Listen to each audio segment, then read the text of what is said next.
Just a quick note before we get started. Halfway through this recording, the audio for one of our guests got very corrupted. Weren't able to salvage it. So for Benny's Grand Clash experience, his game recap, we're going to release that as a special bonus episode, and you can expect to see that within the next week. And other than that, please enjoy the episode.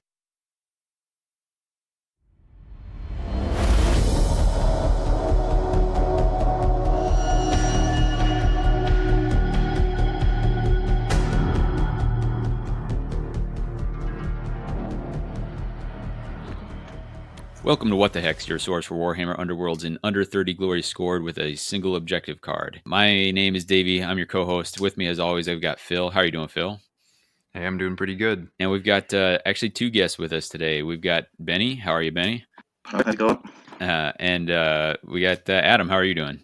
Yeah, not bad, thanks. Not bad at all. Yeah, so we've got both these guys on because they went to the Warhammer World Grand Clash, and they both bought tomes, and we thought it would be a good time to talk about that. So we'll talk about how they did their the different approaches they took, and what they took away. And I think it's got some relevance to the game as a bigger picture. For context, we are looking at still waiting on the release of Ripa's Snarlfangs. It's kind of the next big thing that we should see coming down the line, and no FAQ yet about the from Grimwatch onwards. So if you're listening and wondering why we're so out of line with all this great info that just dropped, well, maybe it's because we record a little bit ahead.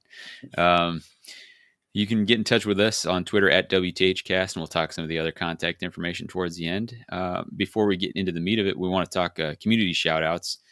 For me, and the two of you, and Benny and Adam, you I don't know if you've gone back and watched after the fact, but for those of us that had to watch jealously from afar, the Warhammer TV did a stream where Nick Baton and John Wynn Reese were commentating, and I didn't get to watch the whole thing, but I did get to watch actually a little bit of one of your games, Adam.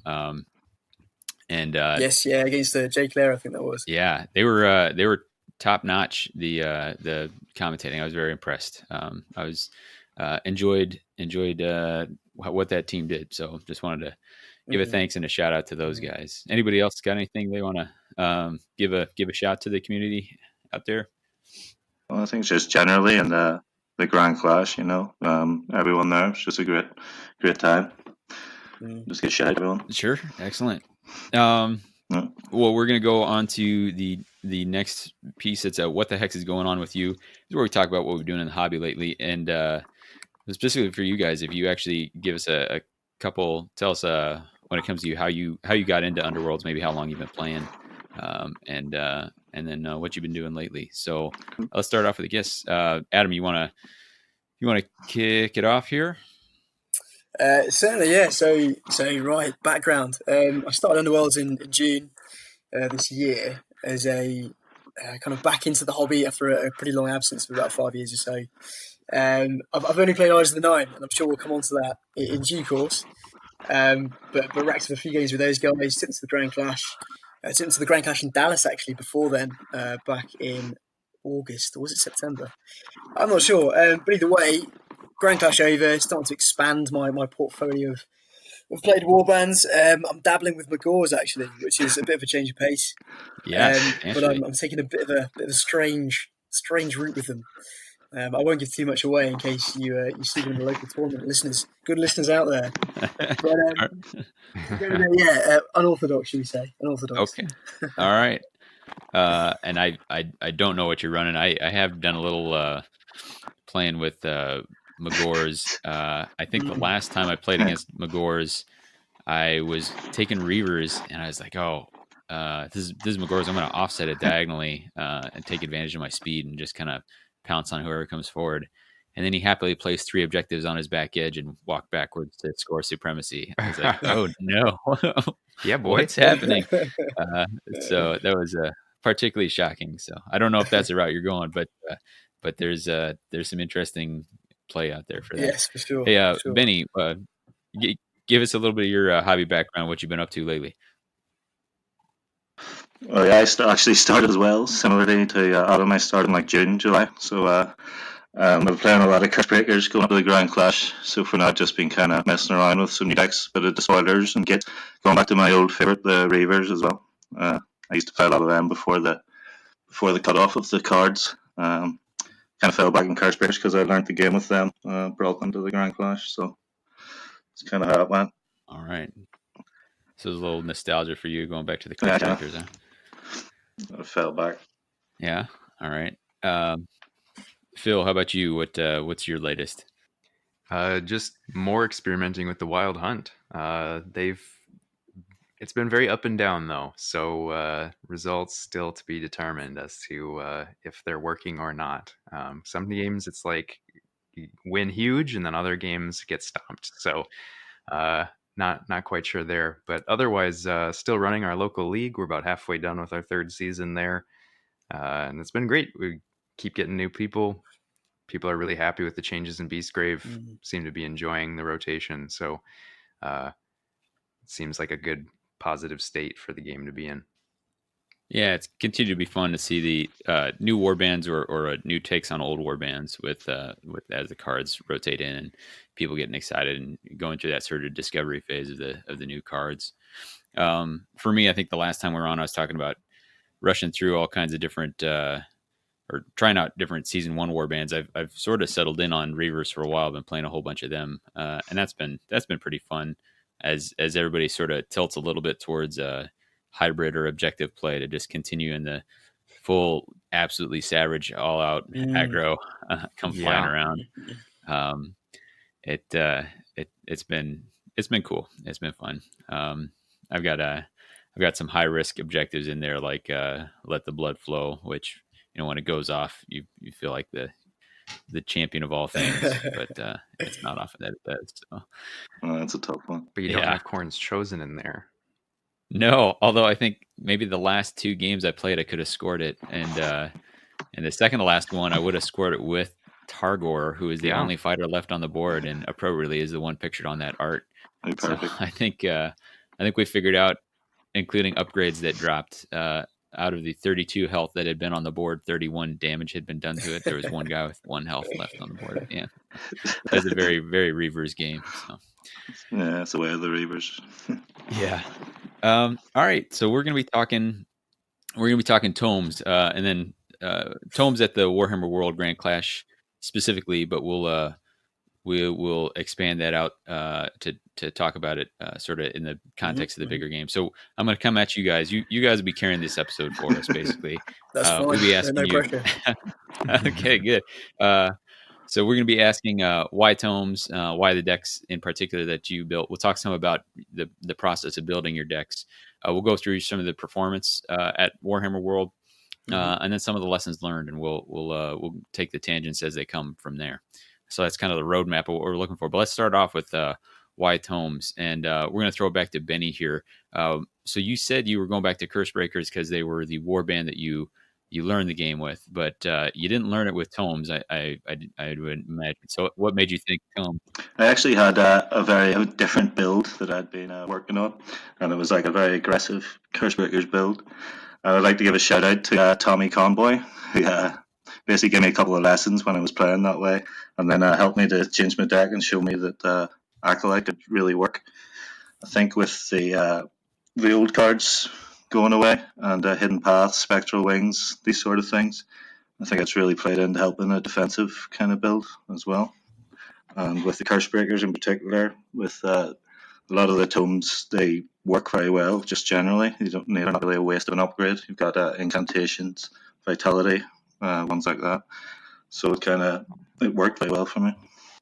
It feels like they're one of the ones that can, and I can't remember if you included it. And I should say this: you've both been kind enough to provide your deck lists, and for somebody who wants to listen along, those will be in the show notes, so you can bring them up. But that's also a warband that can leverage Tome of Offerings pretty well if you get it on Stormsire and have him start blasting people at range. Okay, so had you played tomes in season 2 as well, or was this just kind of the shift that you'd done here since season 3? It was actually this is my first to go at it. As you know, I was a big Reavers player, so it was quite the opposite. That whole pure carnage kind of deck. Sure. So it was complete opposite, really. So this is it took me a while to get away from my aggro tendencies, not wanting to go in and get kills and trying to think, right, what's the best tactical play here, things like that. But once I got Sure. into it, I actually started really enjoying it and enjoying that type of play. Excellent.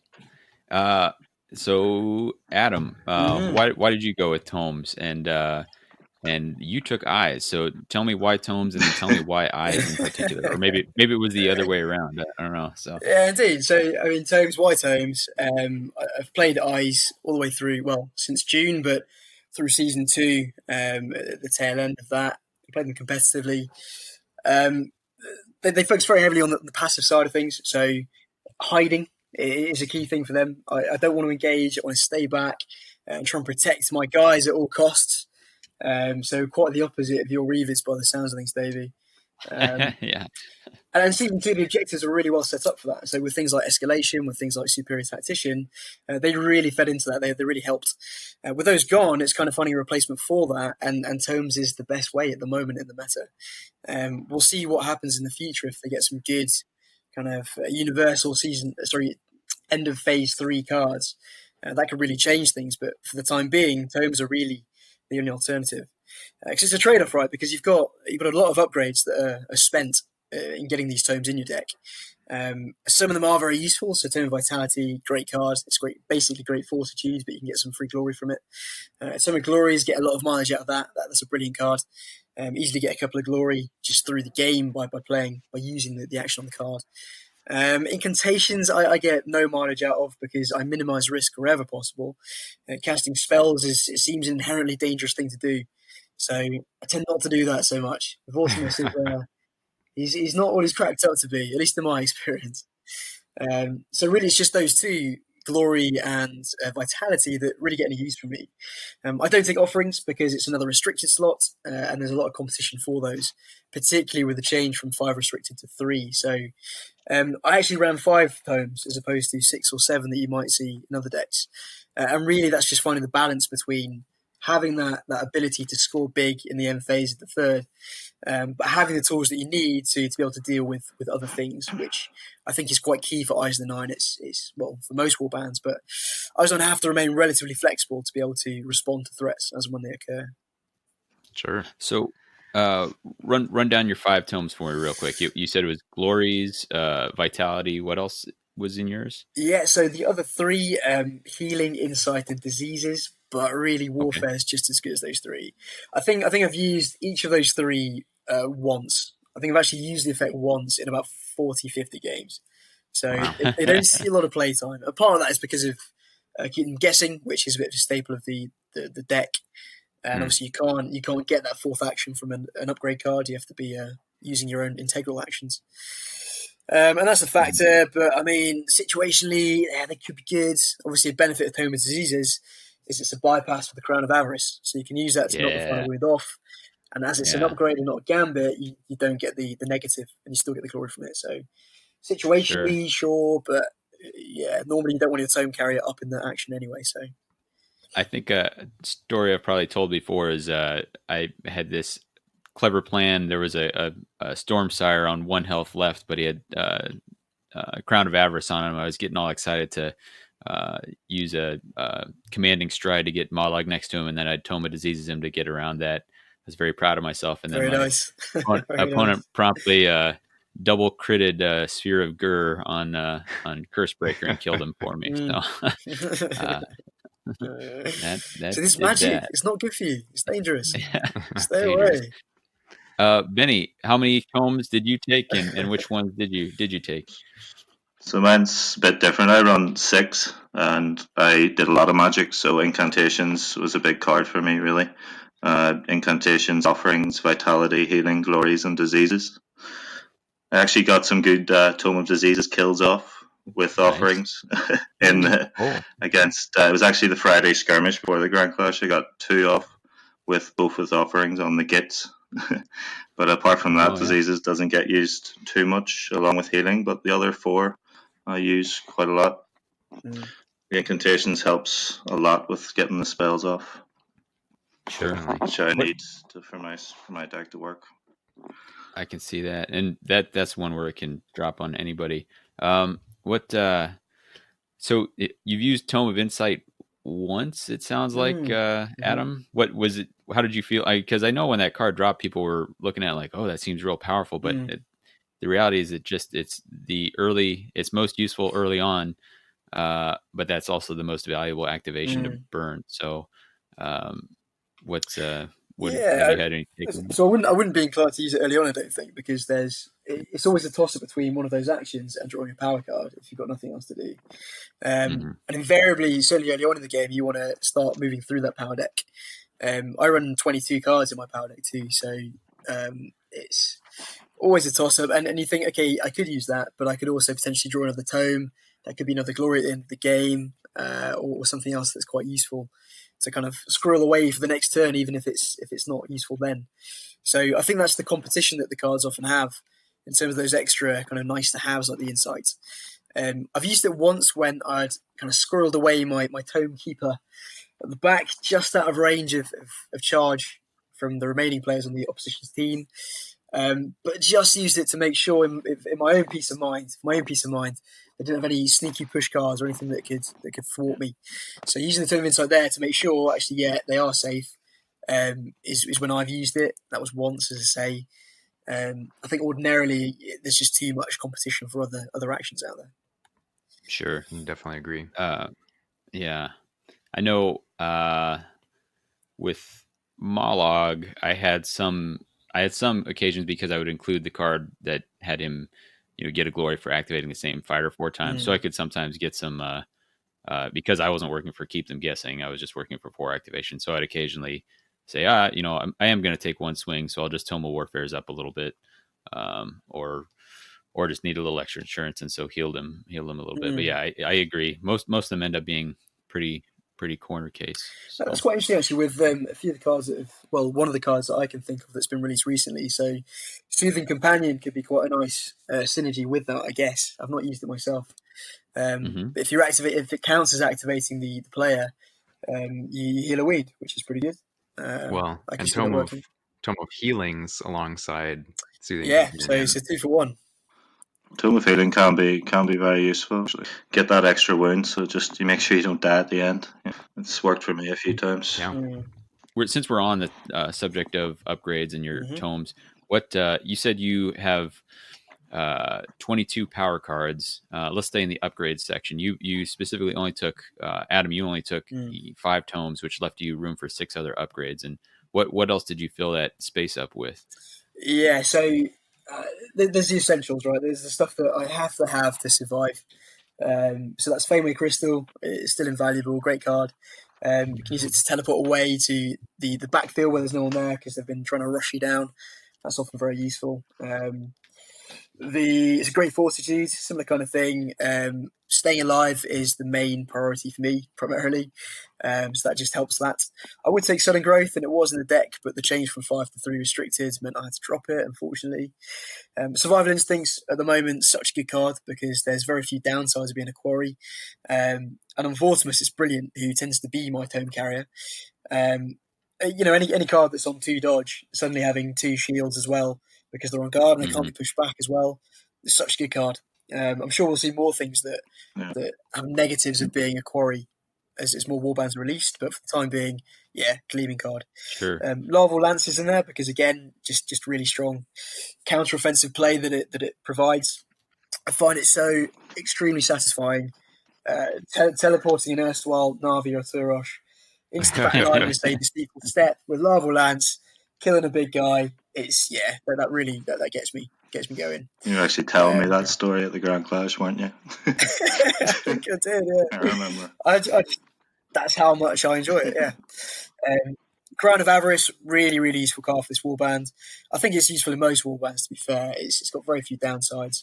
I was really amazed that it wasn't restricted, actually, in the most recent list, because it's everywhere, isn't it? Yeah.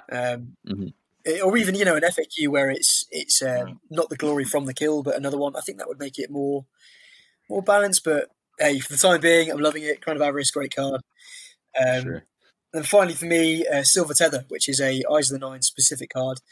It's basically Oh, the yeah. formless key. So if the bearer is on an objective at the end of the third phase, it's 1 glory. So that usually goes on the tome bearer, but it just gives me a bit more flexibility if I have to spread the risk a bit.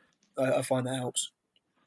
Sure, makes sense. So what I'm hearing is that even though you're down to 5 tomes, Mm-hmm. you still have at least 2 of those other upgrades specifically are providing extra glory in some way, be it Crown of Avarice or the Silver Tether. Yes, Um, yeah, and with the Tome of Glories, you can pick up another couple from that as well. So sure, it's all exactly. that So lovely passive glory. you have a lot of glory squirreled away in the upgrades, which is kind of a sneaky place to keep it. And I mean, we think about Acolyte of the Cat Frames. It basically turns every single tome into a Destiny to Meet or the what key is it? Slumbering key. Yeah, Slumbering Key. slumbering Yeah, key. Slumbering yeah, key. And every one of those becomes that with some side effect, with the requirement that you do draw that objective at the end. Benny, what else did you use your space? Were you at 20 power cards? Yeah, I had 20, so I only had 4. For survivability, then I had Great Fortitude and Eldritch Ward, which is probably my most important card.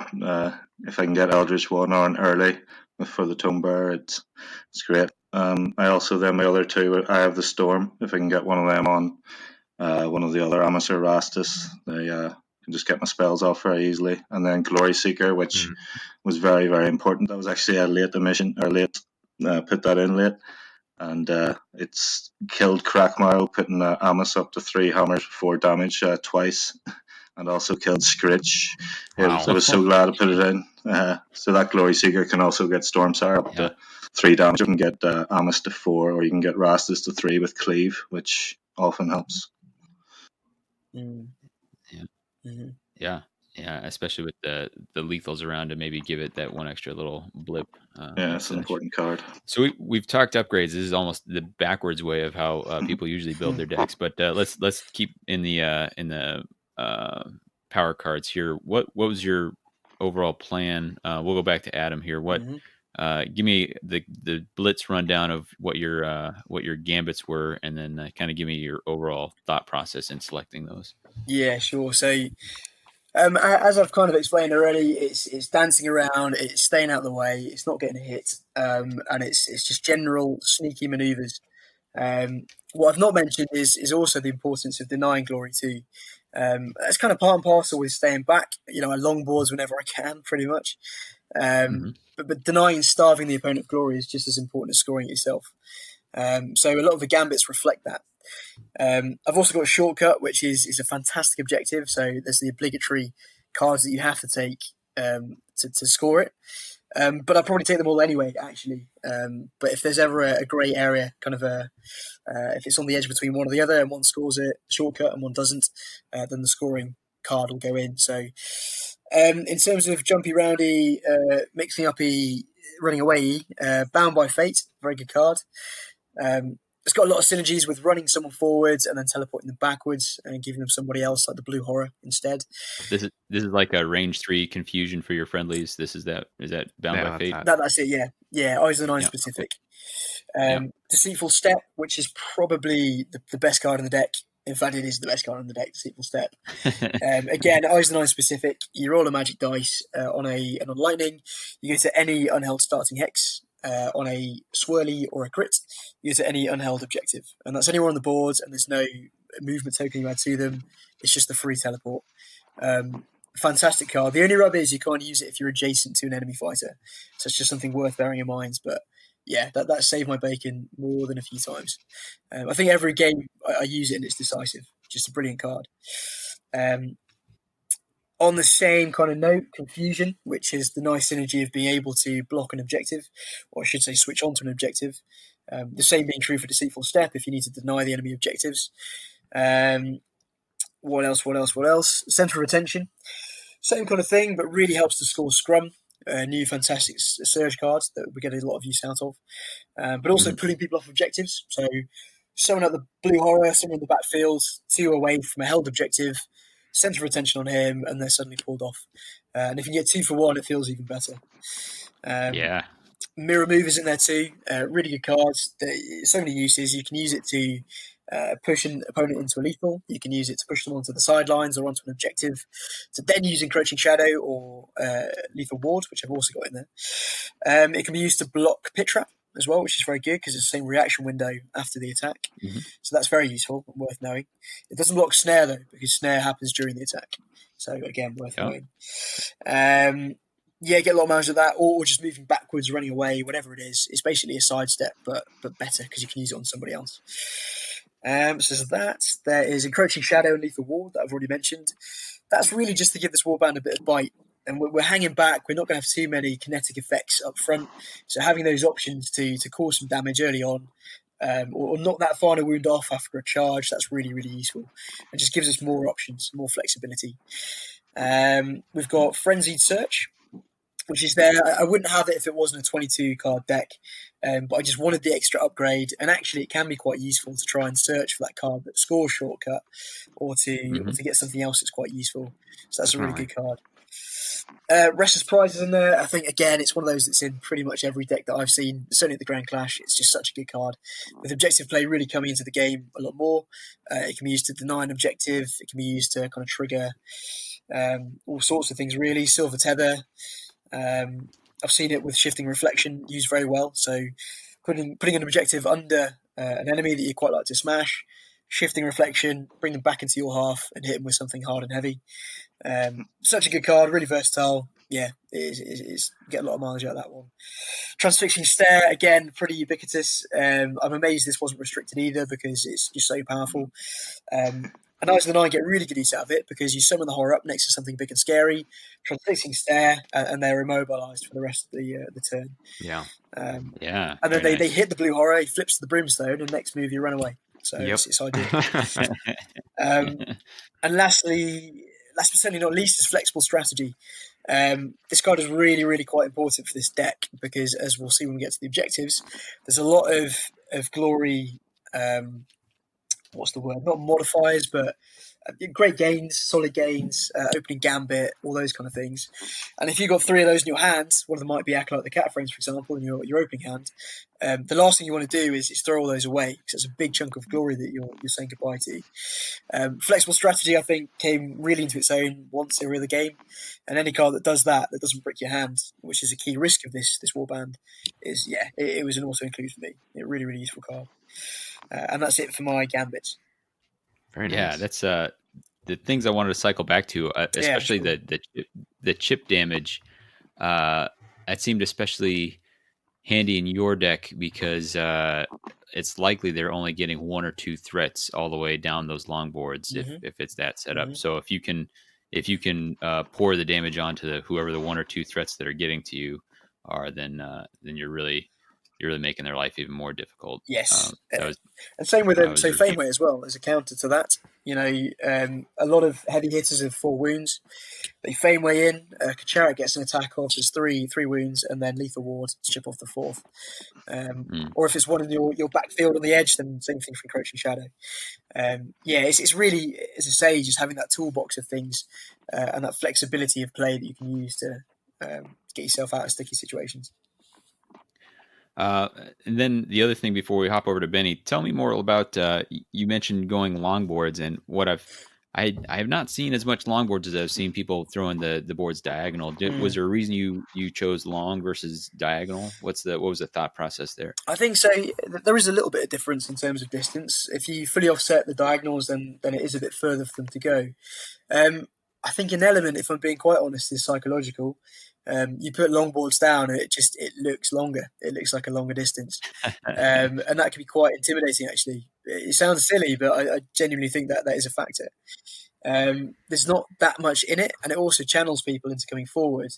And what I find is fewer people want to leave someone back in their backfield, which leaves it open for me to teleport normally my tome carrier with Deceitful Step or with Fameway into the backfield.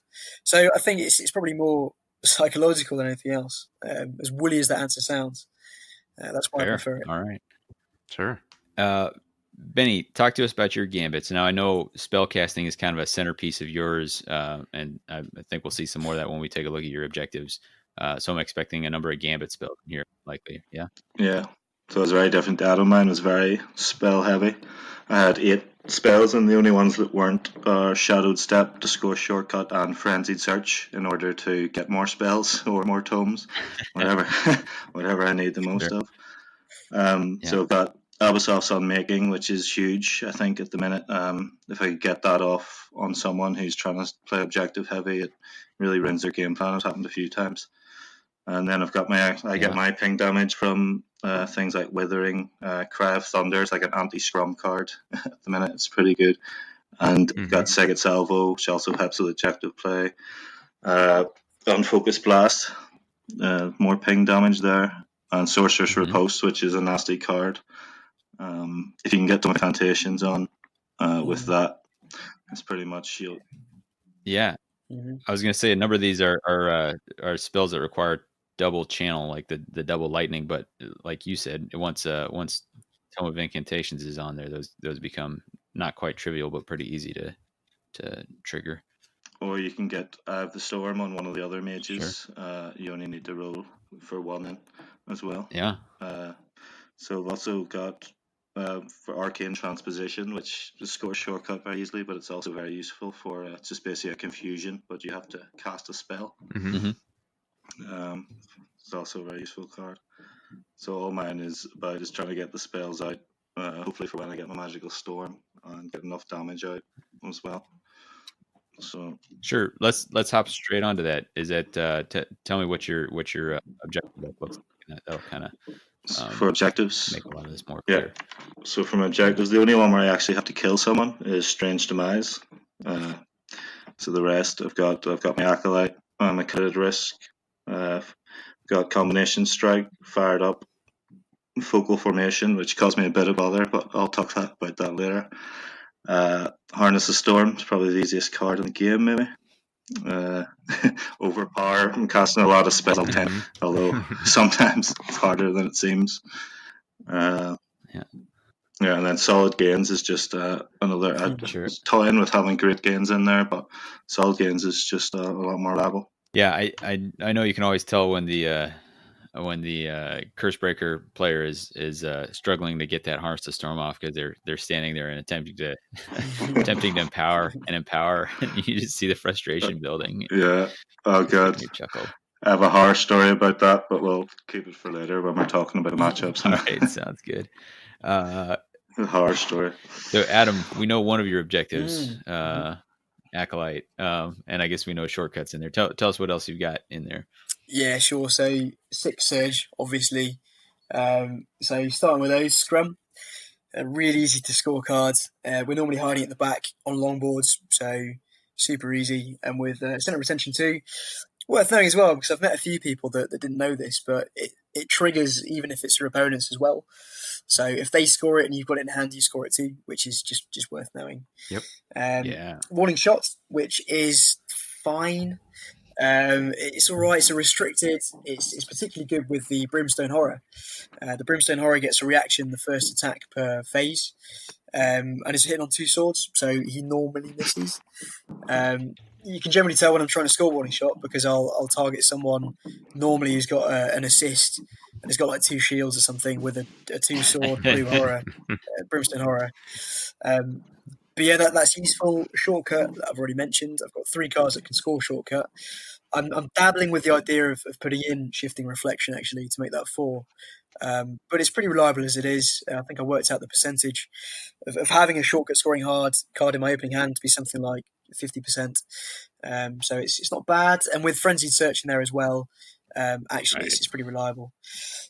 Martyred is in there. I don't like Martyred, but it's the best of the bad situation at the moment with the available options. It's one of those that sometimes I can't help but think it's so obvious I'm trying to score it. Poor noble Tirosh is out there just waiting for an act to get his head on. I suppose on the flip side of that, though, it's similarly obvious when someone else is trying to get to score martyred themselves.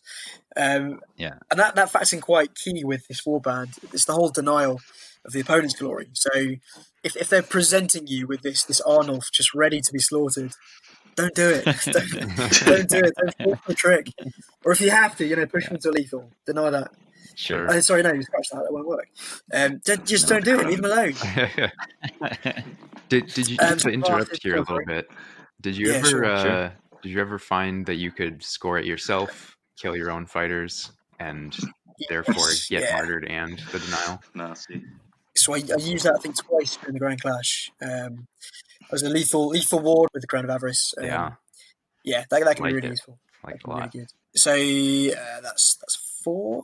Number 5 was Calculated Risk. Just again, such a good objective card in most decks that I saw. It's just free glory. Anything worth kind of keeping in mind with that one is having a lethal in your half. With this deck, because we're hiding at the back, if I've tried to screw them by putting loads of lethals on their side, we can't score it, and that's not good. There is a workaround though. If you summon the blue horror next to one and kind of run him through, that can work nicely. The blue horror really is the key to the warband. I think he's so versatile in what he can do. Which brings me nicely to my 6th surge, which is Summoner. Summoner again, it's a bit like Martyred. It's fine. I don't like it, but it's a necessary best of a bad situation. It's no cover ground. Yeah, it can work. I'd say it triggers maybe 40-50% of games. It's a game of free glory, passive play. That's what this warband's focused around. Then you've got the boosters. So you've got Opening Gambit, which is easy to score with all those easy to score surges. Solid gains, great gains, Combination Strike. So all 4 of those are in there, which is why that flexible strategy Gambit is so integral, really. Yeah, that's exactly what I was. When I first saw flexible strategy, I was like, "What is going on? Yes. Why? Like, I've never seen somebody play this." And then took another look at your objective deck. I was like, "Oh, okay. So he's your objective deck is kind of a high reward, high risk because of the chance of bricking. So if you have something to mitigate that, which you do, then I can see that making a lot more sense." Did you have games where you felt like even using flexible strategy that you were still bricking your hands? Yes. I mean, apart from getting hit really hard really quickly, it's probably the second biggest risk of the deck. But there's enough easy scores in there that it would have to be a bit of a statistical anomaly not to start getting the warning shots and the scrums and the shortcuts. Sure. If all 6 of those are right at the bottom of your deck, then yeah, it's just one of those games. But not a lot you can do about that, really. Sure. And then just to finish off the objectives, so yeah, obviously Acolyte the Cataphragms, which is the only 3rd end phase objective I have, and keep them guessing. I think beforehand, I mean, I did dabble in Nightvault with having Acolyte and Superior Tactician, but I'm sure this is pretty well accepted wisdom anyway. Having 1 3rd end phase objective really is the max, I'd say, just because otherwise the risk of bricking your hand is that much more. At least with things like Combination Strike and Great Gains, you can score them in any phase. So, and if you've already kind of counted in your head, all right, I've had 4 of my easy surges, there's Combination Strike, yeah, ditch that one maybe. Whereas if you've got a 3rd end phase, that's harder to call. Sure, yeah. How early in the process do you feel like flexible strategy went into the deck? Was it more of a late ad, or do you recognize pretty early on that it needed to be in there? It was quite a late ad, actually. Yeah, because it's boring, right? It's not exciting. I don't draw that and think, ooh, this is a juicy card. It's kind of it's a necessary must. I did have 1 step ahead in there instead of flexible strategy to counter tomes, funnily enough. But it was just the reason I took that out actually was that I didn't know enough objectives.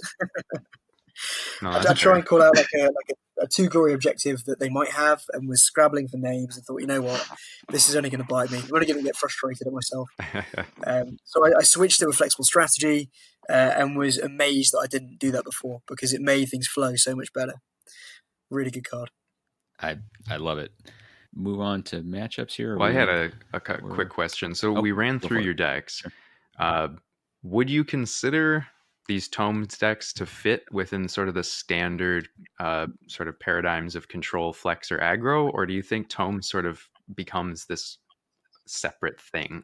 I guess question for both of you. Let's start with Benny. I'd like to think it's very defensive. It's more control than anything, but a degree that it probably is its own separate thing. I would call it more defensive than control. Definitely not aggro though. the only uh, the only one I have to actually get to kill someone is Strange Demise. If I don't have to engage, then great. Yeah, Adam, what's your take on it? Well, yeah, this deck is fully control, really. We're hiding in corners, we're jumping away, we're doing all kinds of crazy shenanigans to keep the enemy away. I think it a few cards can make it slightly flex, I guess. Things like Encroaching Shadow, Lethal Ward, Larval Lance. That's the whole flexibility thing, which I guess is what flex stands for. But yeah, control overall for sure. Sure. As Benny was saying, the tomes are defensive primarily, apart from Tome of Offerings, which I don't run. And defensive really tends to be control. Sure. I'd agree with that. I think it feels like what you're really trying to do is deny glory as much as possible, build up just enough to get your upgrades out and have that big score. Yeah, I think so. That's where I see it. So we'll talk some of the strategy a little bit heading in. Adam, you said that Vortimus was almost always your tomes carrier. Did you ever find yourself making somebody else the tomes bearer? I know early on people were looking at the horror because it could be brought back. So even if it died, but were you? What percent of the time do you think Vortimus was your book guy? He was the book man. He likes a good book, does Vortimus. He tends to hog them. Yeah. He was probably the carrier 90% of the time. Okay.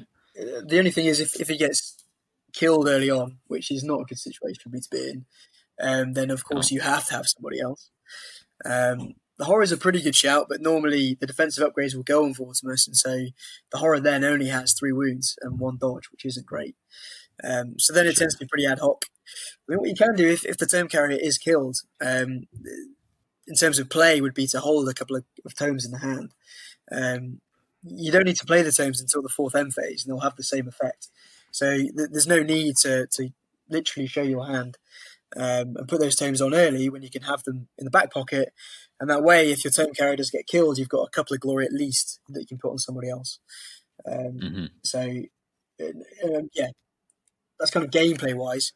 The blue horrors are a decent option, but the thing is, if Vortimus dies, then the horrors, as I say, a 3 wound in total, 3 movement fighter who's not going to last up very long. Yeah, clock's ticking on him. That's it. Yeah, and if he can't be summoned back, then he's just as weak as anybody else, really. Sure. So it tended to be Vortimus normally because he's the priority person that I need to defend.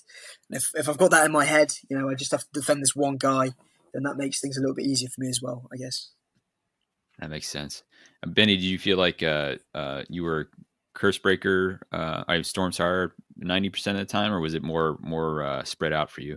I would say about 70 to 80. A lot of the time, like Adam's saying, you might withdraw a couple, keep them back, make people think, waste a lot of activations, killing Stormsire, thinking, oh, he's got all the tomes on him, and then just stick 2 or 3 on. But sometimes it doesn't work out like that. If you want to get through your hand, you don't want to be holding too many tomes. Generally, if I have to make the decision, then I'll go with Stormsire just because he's got the 2 shields. He's got more use out of the incantations, stuff like that as well, and the offerings. Going in as far as matchups, was there? We'll go right back to you, Benny. Here, was there a particular matchup that you found that you were worried about facing at the Clash, or something that you said, "I've got to practice this a bunch"? Because it's a bad matchup, or because it's more challenging, or any aspect on that? Well, in my head before the Clash, I was big thinking, Grimwatch, basically stopping their Inspire mechanic, but you can't with the way my deck works. And then they've got the access with Crackmarrow coming in with 3 damage with Cleave, usually with Grid Strength or the faction specific Grid Strength.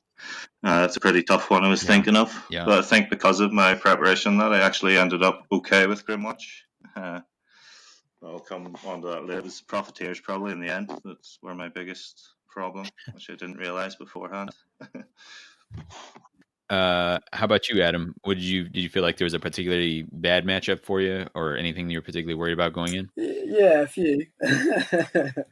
So, I mean, well, firstly, for some odd reason, I faced very few Cursebreakers. In fact, the only Cursebreaker game I was I've the ever first. played was Benny, and it's still to this day Benny. Well, I think the week before the Grand Clash. He had So a great game. it wasn't the case there, yeah. So kind of fear of the unknown a bit with the Cursebreakers. I was expecting more. I didn't play them at the Grand Clash, so that was kind of a misplaced worry. Other things that do concern me though are so thorns are a bit of a nightmare for me because they can move across pretty quickly with all those pushes. The Queen can teleport in and kill Vortimus and do various shenanigans that I don't want her to do. They're quite tricky as a matchup Uh, for me. I'd agree I with wasn't. that. I forgot to say that also. Yeah. Definitely the Thorns. Yes. One that I didn't think would be an issue was Grimwatch. I kind of looked at them and thought, I've got a few counters to objective play. Yeah, it'll be tough, but not too bad. The results kind of speak for themselves. I've played 8 games against Grimwatch and lost 6 of them, so it turns out they are a bit of a spoiler Oh, matchup for me. I Sure. think just they're just so good in terms of their flexibility and all of their faction specific cards. They're very hard to counter and stop them from scoring, even with the cards that are meant for that. It's yeah, I think most people will find them or do find them a struggle, and we're no exception. I I think that's accurate. Yeah. And I think Benny, what you're talking about is there's usually this pressure in between. How hard do I try to stop them inspiring? And I think Yeah. both of you guys are like, they're just gonna have to inspire, and I'm gonna have Yes, to yeah, deal with it. It's more of a waste, trying to waste time, trying to not get them inspire. You end up wasting a whole round, yeah. putting yourself in danger. Sure. I tried that, but yeah, better off just letting it happen. Sure. Phil, you got any other questions, or should we move on to some of what we found during the actual games?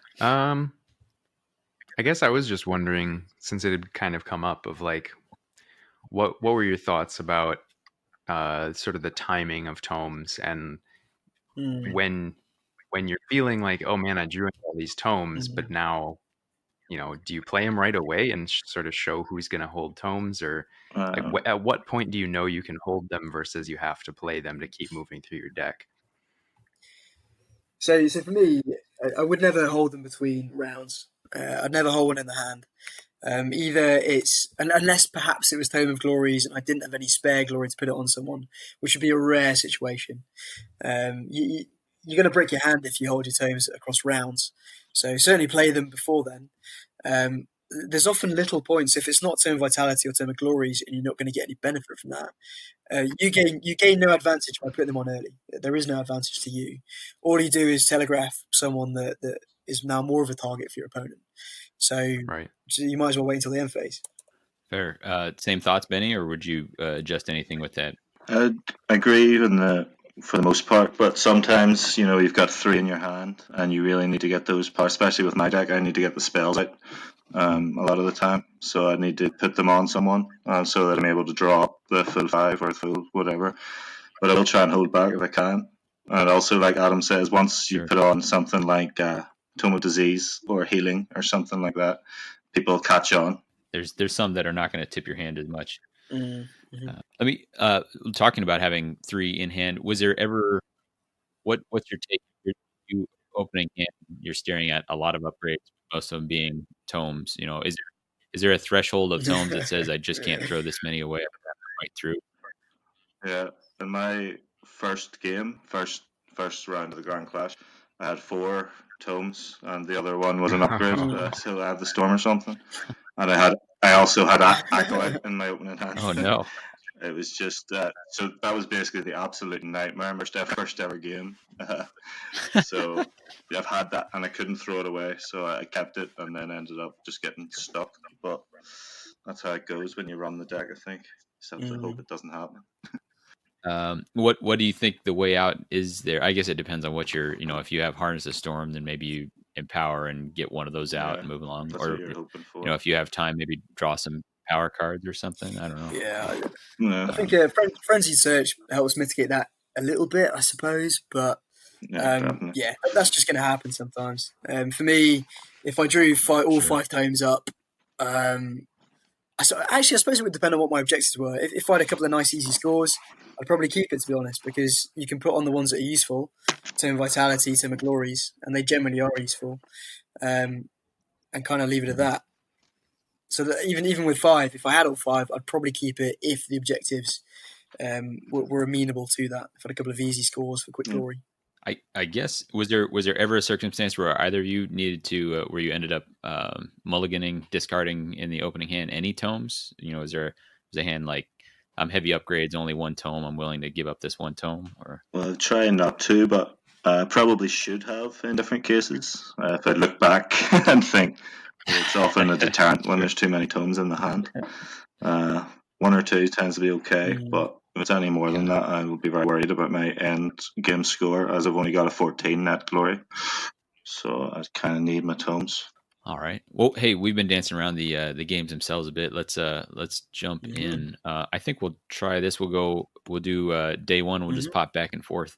And there's a lot of games to cover. So if you kind of give me who you played against, give me did you finish it 2-1, and give me what your highlight, what your takeaway from the game was.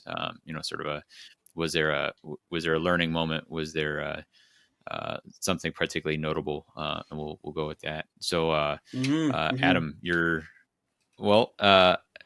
Adam, was your match 1 any? Yeah, it sounds like it was better than Benny's. So it was actually against Alessandro, who's a player over in Bristol where I live. I've played against Al a few times. So drawing up, 115 people. There's 7 of us from Bristol. I've not got to play you, have I? Oh, come on. It was great games though. So he was playing Grashnak's Ravages, which is a pretty good matchup for me actually, because they're quite fragile. So if I hang back and they send people forward, I can kind of pick them off. They tend to be quite good for me. So 2 wins in the first 2 games. Strong start. I can't remember too much of the specifics, but going ahead quite strong. Yeah. All right. Well, Adam, what's match 2 looking like for you? Match 2. So match 2 for me was against Rich. So that was against the Godsworn Hunt, which it can be tricky. I think if they get some early kills and they start ramping up those upgrades, they can get really scary. They can really hit me hard. That didn't happen so much in these. It was 3 games in the end because I lost the first. That matchup that we said where all of those nice to easy to score objectives are hiding at the bottom of the objective deck. Well, yeah, that happened. So I'd say the average score for this warband is 15, 16 for a game, and we scored 5. It was really bad. But at least we managed to deny enough. So the end score was 5-6. So lost by 1. Wow. And I actually came down to the horror 3 sword attack against Thedra with 1 wound. He was trapped and he flubbed it, and it would have been glorious. It would have been the final hurrah, but lost that first one. Next 2 pretty decisive, so 20-12 win and then 19-7 win. So the cards behave themselves in the second 2 games, which was sure. Watch tomorrow. You don't see a 5-6 very often. No, that's something else. So. Pretty bad. In fact, I think the only time that I've scored less than 5 in living memory was against you, Davy, against your Reavers deck. I think it was. In fact, I have it right here. It was 4-16. Got absolutely brutalised by your Reavers. Unbelievable. Yeah. That was. How about you, Adam? What was round 3 looking like? So round 3, we hit our first Grimwatch player. He said in an ominous tone. So playing against Dan from Wales, who I've not met before, but he's Wales and Bristol. We kind of have not a joint scene, but a close scene. But Dan's a good player, playing Grimwatch. It was another 3-game epic. First one a loss, 14-17.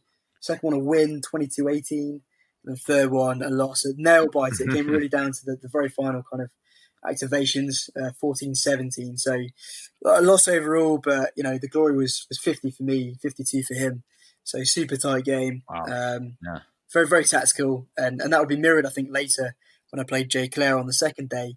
It's just a tricky matchup for us, I think, because they can score so reliably. Denial is very difficult for us. Yeah.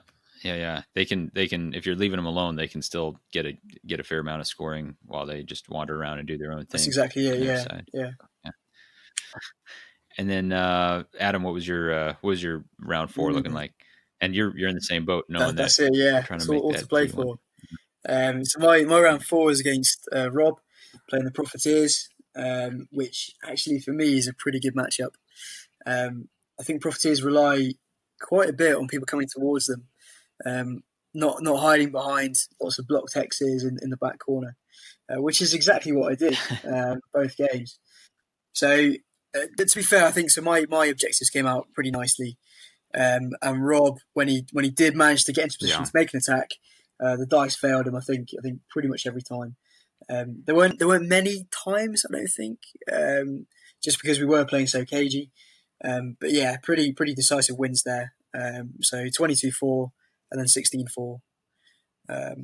So putting us overall on 3 wins, 1 loss, but with quite a healthy glory differential on plus 64 overall. So I thought, yeah, maybe top 16 worth, potentially, but we'll kind of wait and see on that one. Sure. And how long after match 4 did they announce who had made the cut? Like how Too long long. were you sat there sweating? Yeah, it wasn't ideal. How about you, Adam? What was your game 1 of the cut? Game 1. So we did know a breakdown of the war bands going into the top 16. So we had 4 Profiteers, 4 Grimwatch, 4 Cursebreakers, 2 Thorns, 1 Mologs, and then my Eyes of the Nine. And I'm thinking to myself, Profiteers, happy with those, that's fine. Mologs, happy with those. The only thing I didn't really want to face was Thorns and Grimwatch. And I drew Grimwatch first. Yeah. Fine, okay. So this was the game that was live streamed on Warhammer TV actually against Jay Clare. Who I'd not met before. I didn't actually know about him and the fact he's done, Glass with all the war bands, and we kind of sat down at the filming area, and kind of small chat was exchanged. He's asked me, have I been to any Grand Clashes before? Yeah, one in Dallas, a little one, a month ago. What about you? Yeah, I've been to 5 before. 3 wins and 2 second places. Right. Okay. Yeah. Cool. Let's roll off then, shall we? But he was playing his Grimwatch. Yeah, really strong deck. We've mentioned it a few times already, I think. But Grimwatch have just got so many tools. First game was really good, really fun game. I think both our objectives came out quite nicely. It flowed very well, and really came down to the end. And he just had that one final glory at the end to pip it from 1919, which I would have won in objectives because of a 4th activation, Summon of the Blue Horror and Confuse onto the objective. So I would have won that. And he just had that sneaky glory left over to pip the win for 2019 to him. So yeah, going into the second, it would have been nice to win that one, but never mind. Second one, this is the problem with the deck, is sometimes it does brick, and that kind of happened in the second game. We had a funny moment too where he summoned a ghoul back and didn't want it where exactly it went. As it turned out, the place it went to was exactly where I didn't want it, which was next to Vortimus, and he had Snare and Pit Trap in hand. So instantly, we're going from I'm feeling pretty good about this, I'm feeling fairly secure, to Vortimus is on 1 wound and he's surrounded by angry ghouls. So that flipped the game pretty quickly. He managed to survive only because of Tome of Healing, actually, nice. Which is the one time that I've ever used Tome of Healing. Unfortunately, he then Fameway Crystal the Duke next to him and finished him off with his hammer. So that was nice. So yeah, that was a bit more one-sided. So 11-17 on that second one, and a loss overall for me. But JJ's clearly a really very good player. We had really good games, really good chat. Yeah, it was good fun. Well, very cool. It was I didn't get to watch it start to finish, but I did remember coming in and them talking exactly about that moment with the ghoul arriving. Yes, moral that victories. got some airtime on there. That's pretty fun. Well then, how's your match 2 of the cut here, Adam? Match 2 was against Dan Mashford. Didn't want to face Grimwatch, didn't want to face Thorns. Face Thorns. All right, fine. And then we struggle for them, as I say. The queen can be really nasty, and they can swarm me as well. And both those scenarios aren't good. I managed to win the first game quite decisively, actually, 17-9, which was a good win. I think my cards they came out right. Yeah, just one of those games where things work, which was nice for a change. Second game, 13-17 lost to me. But super tight, and same for the third, 18-20 lost to me. So a loss overall. But really good games, really good games. Very tactical. Every activation being kind of questioned over and over again, agonised over, you might even say. And in the end, it was quite a close one. So 48 glory to me, 46 to him, but 2 wins in his back pocket. So again, a narrow loss, but really good games, and yeah. No regrets on that one. How was your final match, Adam? So my third, I've faced the Grimwatch, I've faced the Thorns. Anything's better than that, and it's Mollog, which I'm rubbing my hands at, because Mollog generally actually is quite an easy matchup for me. I've only got to worry about this one smelly troll, and I've got plenty of movement ploys to jump around and ignore him, and transfixing stare, and family crystals and deceitful steps and all that lovely stuff to avoid him. So facing Andre, who I think came from Poland. I think there was maybe 3 of them from Poland that came over just for the event, which is pretty cool, and you've got to admire the commitment there. So he faced Andre, 2 wins. It's quite a favourable matchup for me. 14-7, I think 11-8 actually. The second one got a bit close for comfort. He managed to kill lots of things with a Tome of Offerings, which I wasn't too fond of. But yeah, it worked out okay. So overall for me in the final 16, 2 losses, 1 win. As I already mentioned, it goes in tiers. So you lose the first one, and the top position you can get is 9th. I lost the first 2, so I ended up coming 13th overall. Okay. Just because my glory differential was pretty good. Yeah. Is there anything you'd like to change in the deck, or would have prepped more, or adjusted with your play style based on it, or did you would you kind of let it go as it was? I mean, in terms of prep, you can always play more. You can always play more matchups, and sure. I've discovered Vassal in the last 3 weeks, and it's absolutely incredible. If you're listening to this and you haven't tried out Vassal, I mean, be warned, because it will suck all of your free time. When you've got Underworlds on tap at your fingers, it's brilliant. Really well done. And Shuby and the team that have put that together, massive thank you, because it's so good. So you can always play more. You can always prep more. In terms of the deck, I was pretty happy with it, actually. I've considered tinkering with it. I might take it to the Grand Skirmish in Germany that I'm going to at the end of next month. So I was thinking, what would I do differently? I've already kind of mentioned maybe adding in shifting reflection, and I'd swap that for center retention, but it's a really close call. I'll play test and see how that works. And the only other thing I can think of is dabbling with Mazig's many legs, just because I think it's cool. Sure. But I think if it was a longer range, it'd be an auto take for me. Yeah. If it was maybe 3 hexes, I'd definitely want it in, because I tend to play quite bunched up at the back, and to push someone just in the way. So Vortimus is now out of charge range, for example, or push the guy with Crown of Avarice right up, so they're the only target. Something like that could actually be really valuable. But with 2 range, it's pretty restrictive. And similarly, if it could be used. Yeah, or if it could be used on the caster itself, it'd be brilliant, because Vortimus could just kind of skip away on his little arachnid legs. But alas, so I might play with it. I've not really given it a fair shake. It would be instead of Great Fortitude, and actually that's got a lot of benefit. So I don't know. I like it because it's the art is pretty cool as well. It is really cool art. It's nice to look at. We also, this is kind of appropriate for this episode, we noticed that it has a subtype on it. It's a lost page. Have you guys seen that? Yes, I have. Yeah. Indeed. And I hope there's an Acolyte of the Lost Pages released, then we'll run both and be absolutely hated by everybody. Yeah. We'll do this next year, where you've both brought Lost Pages. Yeah, indeed. So overall, you enjoyed the play style of Acolyte. How do you think it fits in? Is it have you felt it to be where its place exists in the current meta, having played as much as you have with them? Yeah, I mean, it is a trade off because with all those, I mean, for me, the three that aren't as good, Tome of Healing, Tome of Diseases, Tome of Insight, those are three potentially really valuable upgrades that you're missing. So that's the flip side of them, I suppose, is that there is a trade off there. And while there might be a bit, oh no, playing tomes, boo hiss, well, that's true, but there are fewer things that I can then use to bolster my own warband. So that's the trade off. Hmm. Um, I think at the moment, as I say, it's a throwback from things like Superior Tactician no longer being in rotation. So what are the good third end phase cards are there? I think with future expansions, if there are some good universal third end phase objectives, that could change. Certainly for me, I kind of dabbled with tomes in Nightvault and tended to find that I'd generally get 3 or 4. I think the mean was probably 3 glory. And then I was thinking, well, why not just take Superior Tactician? That's 3 as well. It's third end phase.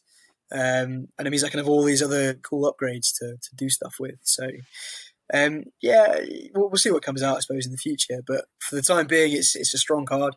It's a strong playstyle. I do Well, wonder if they will think about bringing out another one step ahead S card, which would also have a very large impact. oh, Or even if one step ahead gets a lot of use, that could change things quite a lot. If everyone has it, it's going to be a lot less reliable. speaking of which, Um, did anybody get one step against, or I one step did, ahead? I did. I Yeah. got stepped on a couple of times. In fact, that was against the Mono player in the second game played that. So that 11-8 win was going to be, I think, like a 16-8 win.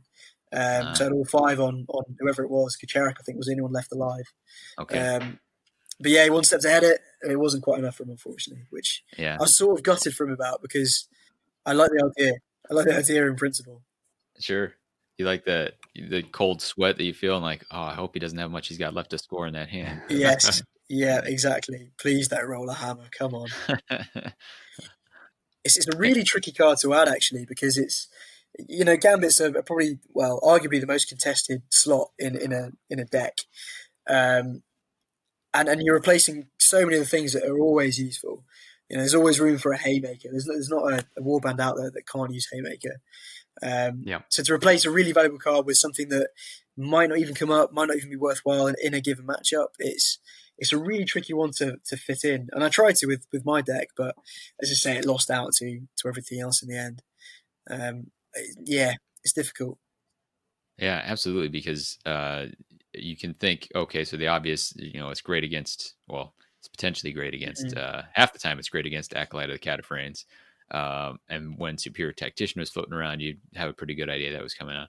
Now mm, it's a little tougher because, say against Grimwatch, you might try to use it to deny supremacy, but maybe they just moved on to those objectives in preparation, mm. or maybe they're just scoring in the name of the king, which it doesn't work against. It won't work against the surges, which are Yes. powerful there. Yeah. Yeah. So you got to pick one, and it's not as clearly laid out. And I think just in general with the new, it's a going to be stronger where play styles have settled a little bit, and I think they're Mm, still kind of in flux, and we're still figuring it out. If we figure out a card that Grimwatch are reliably taking and signaling or something like that, then maybe it steps up. But yeah, it's such mm, a tight spot is the gambits. So mm.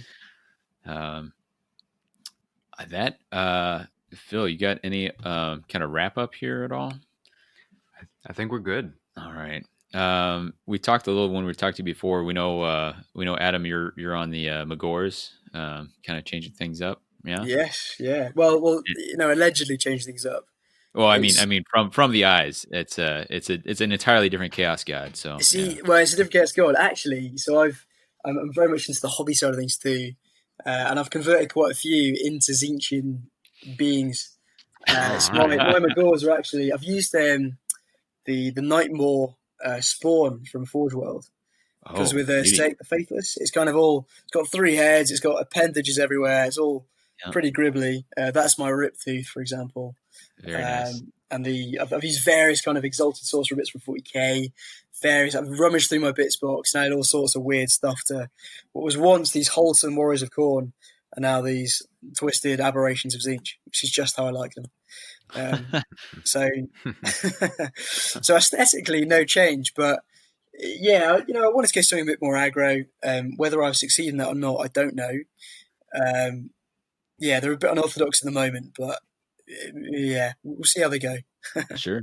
I mean, it can be pretty fun to just have that time where you're trying a whole bunch of different decks out after you're focusing the one, exclusively for such a long time. So Mm. I get that. So that's the freedom we've got right now. We don't have any big event coming for a little while, so I think Phil and I are a little free to kind of try some different things. Don't have to worry about whether it's prepping for Adepticon or such. Although Yeah, maybe sure, Phil, sure. are you thinking Wild Hunt for Adepticon, Phil? Are you That is still to be determined. okay? All I right, think I'd need to feel a little more confident that I sure. can win consistently. Yeah.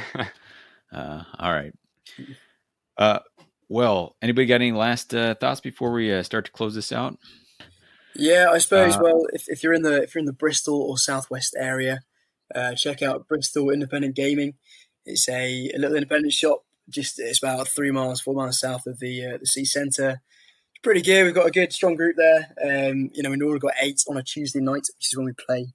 So if you happen to be listening and you're in the southwest of England, then come along. sure. Sounds good. You get to play against some interesting Magors. It sounds like so. Yeah, well, indeed. All Yeah. right.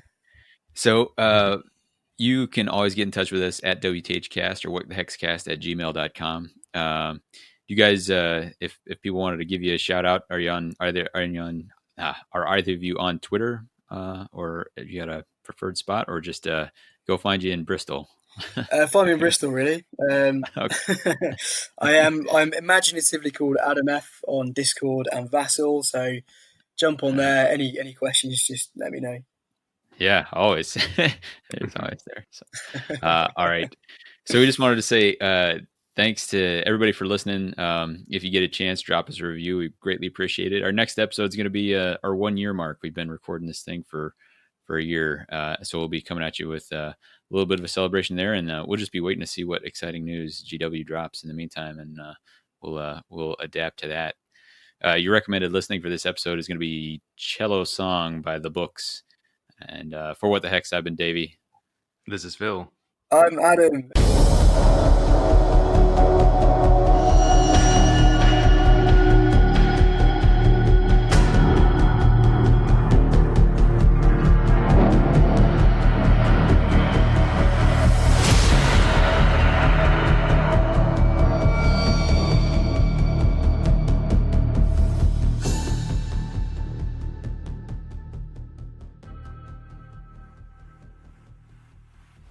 And for What the Hex, I've been Davy. This is Phil. And you guys go ahead and give me this is Adam. I always forget to leave with that. Go ahead.